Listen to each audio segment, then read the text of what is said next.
بسم اللہ الرحمن الرحیم۔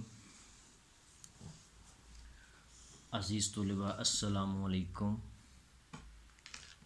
میں ہوں آپ کا اردو کا استاد Fahad Mahmood, superior group of colleges Chawinda. عزیز طلباء، حصہ نثر میں سے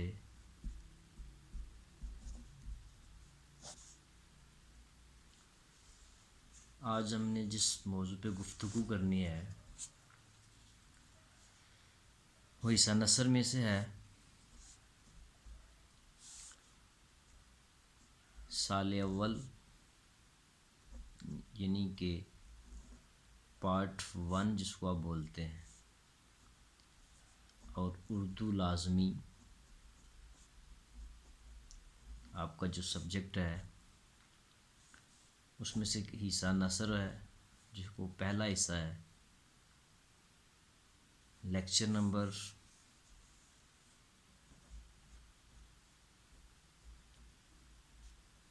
43۔ اسٹوڈنٹس یاد رہے کہ یہ 43 اس حوالے سے ہے کہ جو ہم نے کورس بریک میں ڈویژن کی ہوئی ہے لیکچرز کی اور سلیبس کی، اسی کے اکارڈنگ جو ہے وہ لیکچر ریکارڈ کیا جا رہا ہے، اس حوالے سے یہ لیکچر نمبر 43 بنتا ہے۔ تو اس عنصر میں سے آج ہم نے ڈسکس کرنا ہے، جس پہ بحث کرنی ہے، وہ ہے دوستی کا پھل۔ سبق جس کو لکھا ہے شفیع عقیل صاحب نے۔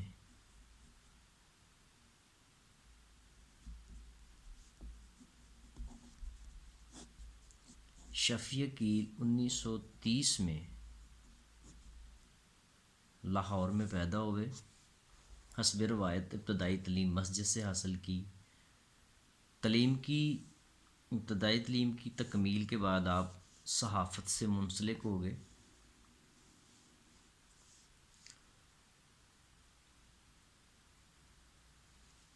اخبار جہاں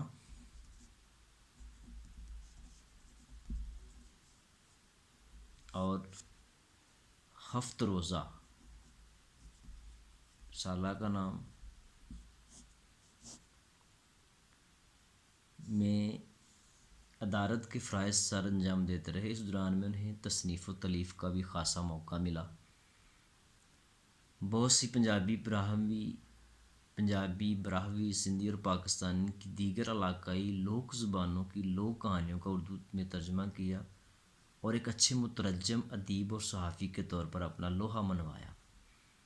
لوک داستانوں کی اہمیت کے پیش نظر شفیع عقیل نے پنجابی لوک داستانوں کا اردو میں زبان میں ترجمہ کیا۔ مزاحیہ کالم لکھے، سفر نامے اور شاعری میں بھی طب آزمائی کی۔ آپ کی تصانیف کی تعداد 20 سے زائد ہے۔ جو آپ کی تصانیف ہیں وہ 20 سے زائد ہیں، جن میں سے ایرانی لوک کہانیاں، جاپانی لوک کہانیاں، چینی لوک کہانیاں، پنجابی لوک کہانیاں اور پنجاب کی لوک داستانیں خصوصی شہرت کی حامل ہیں۔ عزیز طلباء، میں آپ کو ایک بات جو ہے وہ سلیبس کے حوالے سے یہ کرتا چلوں کہ حصہ نثر میں سے جو مکمل پیپر ہوتا ہے ہمارا وہ بنتا ہے تقریباً، بلکہ کنفرم 25 نمبر کا، جس میں سے عزیز طلباء 10 نمبر کا خلاصہ پوچھا جاتا ہے کسی بھی سبق کا، اور 15 نمبر کا جو سیاق و سباق کا سوال ہوتا ہے وہ پوچھا جاتا ہے۔ سیاق و سباق کو ہم علیحدہ سے ایک لیکچر میں انشاءاللہ ڈسکس کریں گے، جو کہ پوری اس کی ڈیٹیل پر مبنی ہوگا۔ تو اس میں جب حصہ مروزی میں سے جو 20 نمبر کی ہوتی ہے، کویسچن نمبر 1 ہوتا ہے، اس میں اسباق جو ہمارے حصہ نثر کے کچھ مروزی کے سوالات بنائے جاتے ہیں، جس میں کسی مصنف کی کتاب کا نام پوچھا جا سکتا ہے، اس کی تاریخ پیدائش پوچھی جا سکتی ہے، اس کی تاریخ وفات وغیرہ پوچھی جا سکتی ہے۔ شاعر کا تعارف کروانے کا مقصد ہی ہوتا ہے، مصنف کا تعارف کروانے کا مقصد ہی ہوتا ہے کہ مروزی کے جو سوال ہیں، جو مروزی کا سوال ہے یا وہ اٹیمپٹ ہو جائے، اس میں سے کسی طرح کی جو ہے نا وہ خلل بازی نہ رہے، یا وہ طالب علم ہم مایوسی کا مظاہرہ نہ کر سکے یا نہ سمجھ سکے کہ یہ سوال آیا نہیں ہے یا پتہ نہیں تھا، اس لیے اس کو ڈسکس کیا جاتا ہے۔ تو یہ مصنف کا تعارف تھا تھوڑا بہت۔ اب میں آپ کو تھوڑا سا سبق کا تعارف جو ہے وہ کروا دیتا ہوں کہ سبق کیا چیز ہے۔ سبق کا چلو مختصر سا تعارف ہم کر لیتے ہیں۔ لوک داستان اور لوک کہانی دراصل وہ قصے اور وہ کہانیاں ہوتی ہیں جو نسل در نسل سینہ بسینہ ہم ایک دوسرے سے سنتے آ رہے ہیں اور ہمارے باوجداد ہمیں سناتے آ رہے ہیں، اس کو ہم لوک کہانیاں کہتے ہیں۔ شاملین صاحب سبق دوستی کا پھل جو ان کی کتاب پنجابی لوک داستانیں، پنجابی لوک داستانیں، اس سے لیا گیا ہے اور اس کا نام جو رکھا گیا ہے وہ ہے دوستی کا پھل۔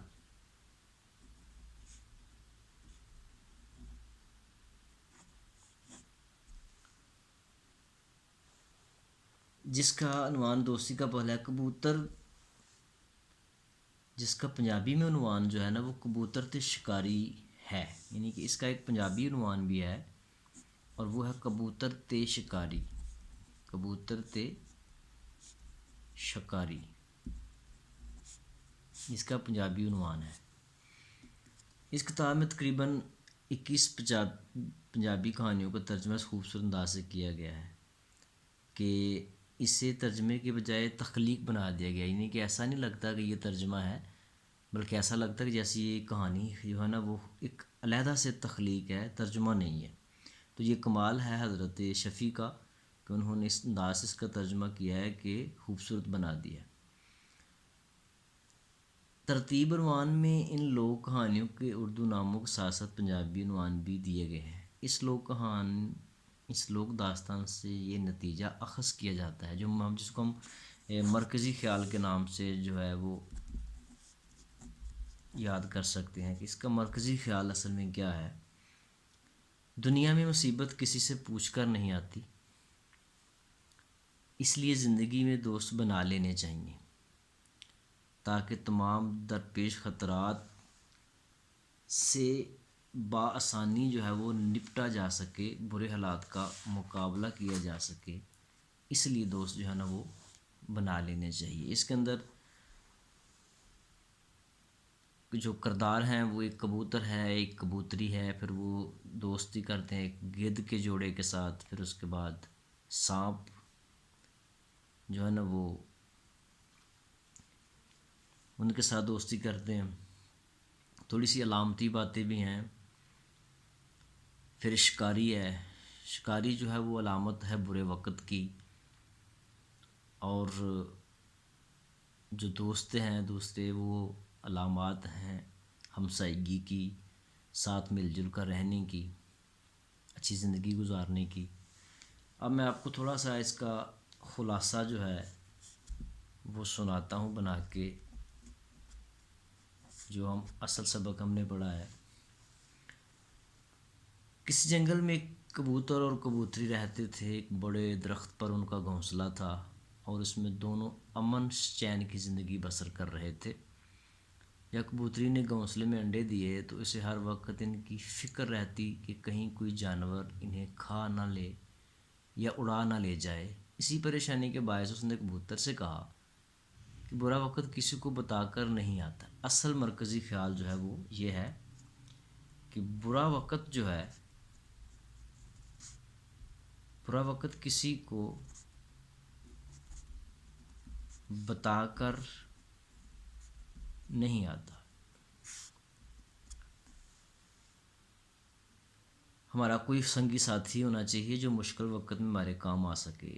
یہ سن کر کبوتر نے کہا ہمارے ارد گرد تو ہماری برادری کا کوئی پرندہ نہیں ہے، پھر دوست بنائیں تو کسے؟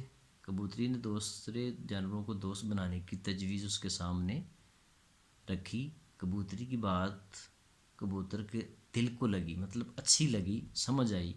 آج تک اس کا دھیان اس طرف گیا ہی نہ تھا۔ کبوتری کہنے پر کبوتر گدھوں کے ایک جوڑے کے پاس گیا، وہ قریب ہی درخت پر رہتے تھے۔ گدھوں سے بڑی اپنائیت اپنے پن سے، بڑی ہمدردی سے، سلوک سے کا اظہار کرتے ہوئے اس نے اپنا مدعا بیان کیا، جسے سن کر گدھ نے خوشی کا اظہار کرتے ہوئے کہا، ہم سائے تو ماں جائے ہوتے ہیں۔ ماں جائے مطلب ایک ماں کی اولاد، آپ اس کے دکھ سکھ میں شریک ہو کر ایک دوسرے کا سہارا بنتے ہیں۔ یہاں پر ہی ایک درخت کی کھو میں ایک سانپ رہتا ہے، اگر وہ بھی ہمارا دوست بن جائے تو پھر ہم خطرے سے بالکل محفوظ ہو جائیں گے۔ وہ دونوں سانپ کے پاس گئے، کافی سوچ بچار کے بعد سانپ نے بھی دوستی کی حامی بھر لی۔ دن گزرتے گئے، کبوتری نے جو انڈے دیے تھے اب ان کی جگہ ننھے منھے بچوں نے لے لی تھی۔ کبوتر اور کبوتری رات دن بچوں کی دیکھ بھال اور حفاظت میں لگے رہتے۔ ایک روز ایک شکاری ادھر آ نکلا، اسے کوئی شکار نہ ملا تھا۔ اس نے درخت پر گھونسلہ دیکھا تو درخت کا جائزہ لینے کے بعد اسے پتہ چلا کہ اس میں بچے بھی ہیں۔ اس نے سوچا کہ خالی ہاتھ گھر جانا اچھی بات نہ ہوگی، چلو ان بچوں کو ہی لے چلوں۔ اس وقت شام ہونے کو آئی تھی۔ اس نے درخت کے نیچے آگ جلائی تاکہ اس کی روشنی میں گھونسلے کو بآسانی تلاش کر سکے۔ آج لانے کے بعد شکاری درخت پر چڑھنے کی تیاری کرنے لگا۔ ادھر کبوتر اور کبوتری سب کچھ دیکھ رہے تھے۔ دوستوں کو خبر کرنے سے پہلے انہوں نے خود کوشش کرنے کا فیصلہ کیا۔ انہوں نے سوچا کہ اگر وہ آگ بجھا دیں تو شکاری اندھیرے میں گھونسلہ نہیں ڈھونڈ سکے گا اور ان کے بچے بچ جائیں گے۔ وہ فوراً دریا سے پانی اپنے پروں میں بھر کر لائے اور آگ پر پھینک دیا۔ شکاری درخت پر چڑھتے رک گیا کیونکہ پرندوں کے بار بار پانی پھینکنے سے آگ بجھ چکی تھی اور اسے گھونسلہ تلاش کرنے مشکل ہو رہی تھی۔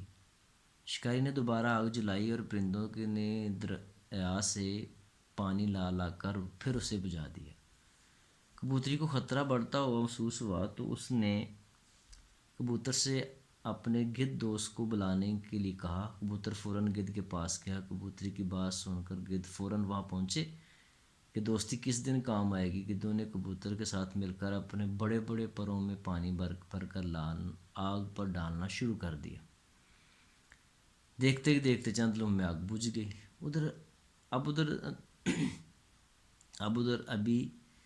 اب اندھیرا ابھی زیادہ ہو گیا تھا اور شکاری بار بار درخت پر چڑھنے اترنے میں تھک بھی گیا تھا۔ اس نے سوچا کہ رات یہیں بسر کر لوں، صبح ہوتے ہی پرندوں کے بچے لے کر چلتا بنوں گا۔ شکاری کو درخت کے نیچے سونے کی تیاری کرتے ہوئے دیکھ کر کبوتر اور گدھ کو یقین ہو گیا کہ شکاری کی نیت ٹھیک نہیں۔ وہ صبح ہوتے ہی میرے بچوں کو گھونسلے سے نکال کر لے جائے گا اور ہم ہاتھ ملتے رہ جائیں گے۔ کبوتری نے رائے دی کہ تم اپنے دوست سانپ کے پاس جاؤ، اس وقت وہ ہماری مدد کر سکتا ہے۔ کبوتر اور گدھ تھوڑی دیر میں اپنے دوست سانپ کے پاس پہنچ گئے۔ اسے تمام بات بتاتے ہوئے کہا کہ اس وقت شکاری وہیں سویا ہوا ہے۔ سانپ نے ان کی بات غور سے سنی اور کہا، گھبراؤ نہیں، میں صبح سارا بندوبست کر لوں گا۔ گدھ اور کبوتر دونوں آپس آ گئے اور پھر چاروں درخت پر بیٹھ کر صبح کا انتظار کرنے لگے۔ شکاری رات بھر بڑے مزے سے سویا۔ صبح خوش آنکھیں ملتا ہو اٹھا کے درخت پر چڑھ کر گھونسلے میں سے بچے نکالے اور گھر کی راہ لے۔ جوں ہی وہ درخت کی طرف بڑھا، اس کی آنکھیں پھٹی کی پھٹی رہ گئیں۔ درخت کے تنے کے ارد گرد بہت بڑا سانپ لپٹا ہوا تھا، اسے دیکھ کر پھنکار رہا تھا۔ یہ منظر دیکھ کر شکاری اتنا خوفزدہ ہوا کہ اپنا تمام سامان چھوڑ کر بھاگ گیا۔ وہ دن اور آج کا دن اس شکاری کا کہیں پتہ نہیں چل سکا، لیکن کبوتر آج بھی سکھ چین کی زندگی بسر کرتے ہیں، اور یہ سب کچھ ان کی دوسرے جانوروں سے دوستی کا نتیجہ ہے۔ یہی وجہ ہے کہ کبوتر دنیا میں دوستی، اتفاق اور امن کا پیغام بھر لاتا ہے۔ عزیز طلباء، یہ تھا آپ کے اس سبق کا خلاصہ۔ میں یہاں آپ کو ایک بات بتاتا چلوں کہ اچھا ادب وہ ہوتا ہے جس کے بہت زیادہ معنی، بہت زیادہ مطلب نکلتے ہیں۔ ہم نے سٹارٹ میں پڑھا ہے کہ برا وقت کسی کو بتا کر نہیں آتا، اس کا یہ مرکزی خیال ہے، لیکن بہت زیادہ مرکزی خیال ہے۔ دیکھیں، انسانیت کے لیے کسی برادری، ذات پات رنگ و نسل کا کوئی جو ہے نا وہ فرق نہیں ہونا چاہیے۔ یہاں کبوتر اور پھر ان کے دوست گدھ اور تیسری برادری جو ہے نا وہ سانپ ہے۔